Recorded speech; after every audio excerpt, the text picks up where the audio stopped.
Donc bonjour à tous, ça me fait plaisir de vous parler. En fait, je voulais vous partager un petit peu comment avoir un cadre épuré. Moi, ça m'a aidé à créer des meilleurs résultats dans mes projets.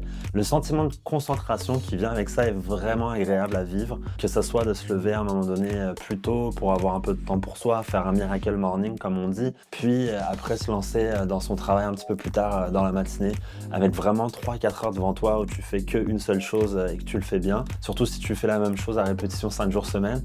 Ça, là, c'est comme ça que les gens écrivent des livres qui sont publiés, qu'ils écrivent des codes de programmes qui font des bonnes applications, qu'on développe des choses qui valent la peine, des œuvres d'art ou autres. Pour certains, c'est le matin, pour d'autres, c'est la nuit, ça dépend. Mais donc, ça m'a donné envie de te partager vraiment les principes derrière ma pratique pour avoir un cadre de travail épuré et un cadre mental épuré, parce que ça va de pair pour être heureux et productif. Principe numéro un, donc avoir un cadre de travail épuré, ça commence par notre bureau. Après, ça va aller chercher dans notre espace physique autour du bureau. Et puis, il va y avoir tout notre espace digital aussi, parce qu'on est en 2025 et que c'est très important. Donc, d'essayer de minimiser sans rentrer trop dans les détails ce qu'il y a comme distraction, en fermant les onglets, en fermant les notifications, en mettant le téléphone sur silencieux. Déjà, ça, c'est un super bon départ. Et après, évidemment, si t'es pas très habitué, ton cerveau va certainement chercher à te distraire. Donc, tu es en train de te concentrer sur quelque chose, mais tu es tenté d'aller regarder quelque chose d'autre. Au début, tu es mieux de céder dans des petits laps de temps contrôlés. Par exemple, tu es en train de travailler, au bout d'une heure, tu vas regarder un onglet, ailleurs, regarder un article, et cetera. L'idée, c'est juste d'être dans une amélioration pour éviter ces genres d'interruptions. C'est comme un muscle, donc tu peux pas te dire, si tu pas habitué: «Je vais me mettre à me concentrer des 4 heures de suite». Moi, aujourd'hui, me concentrer 4 heures de suite, ça me paraît normal, c'est même plus un effort si j'ai, toutes mes ressources, que je suis pas fatigué, quand je commence à le faire, que je suis pas préoccupé, quoi que ce soit. Mais c'est sûr que je me rappelle, quand j'étudiais, encore, par exemple à l'université ou à l'école, des fois 1 heure, ça me semblait comme une éternité. Donc la différence, c'est la pratique entre les 2. C'est pour ça que ça s'appelle une practice d'ailleurs cette chaîne. Que ça soit ton bureau, l'espace autour de ton bureau, ton espace digital, je pense qu'on comprend le principe. Moi, ce qui me fait du bien, c'est d'essayer de tout clairer, mettre le tout hermétique, puis petit bonus, si tu as de l'eau près de toi, une collation près de toi, ce que généralement sur une période de 3-4 heures, tu as besoin d'avoir pour pas avoir besoin de te lever, aller dans l'autre pièce, là, voir qu'il y a quelque chose qui traîne, lancer une machine à laver ou texter quelqu'un ou répondre à quelqu'un à la porte, peu importe toutes les distractions qu'il peut y avoir quand tu bouges.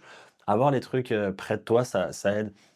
Après, ressources pour être capable d'appliquer ça, des livres. Donc, ça peut être Deep Work, tout le concept de Deep Work, il y a un livre là-dessus, il y a plusieurs livres là-dessus par l'auteur qui a écrit le livre Deep Work. The One Thing par Gary Keller pour tout ce qui est un petit peu plus business.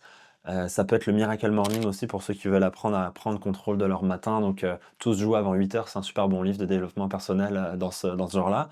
Et j'en passe, il y a plein, plein, plein de concepts, des influenceurs comme Carl Newport, tu peux retrouver aussi Ali Abdaal et j'en passe pour appliquer ça. Moi, ce que ça m'a permis de réaliser déjà, c'est d'avoir vraiment un développement personnel. Ça a commencé, je dirais, vers ma dernière année d'université. J'ai découvert justement le Miracle Morning, je me suis mis à me lever plus tôt. Ça m'a permis de découvrir éventuellement la vente, de devenir un des meilleurs vendeurs de mon job étudiant, après de faire un vrai travail sur moi pour, apprendre les rouages des métiers de conseil, devenir conseiller financier, recruter une équipe, avoir une dizaine de personnes autour de moi, vendre une entreprise. Ça, c'est pour l'espace, physique. Pour l'espace mental maintenant. Donc principe autour de épurer son espace mental. Moi, quand j'avais 14 ans, 13 ans peut-être, en tout cas, j'étais à l'internat en France et j'avais le livre qui s'appelait La semaine de 4 heures ou de 4 Hour Workweek par Tim Ferriss.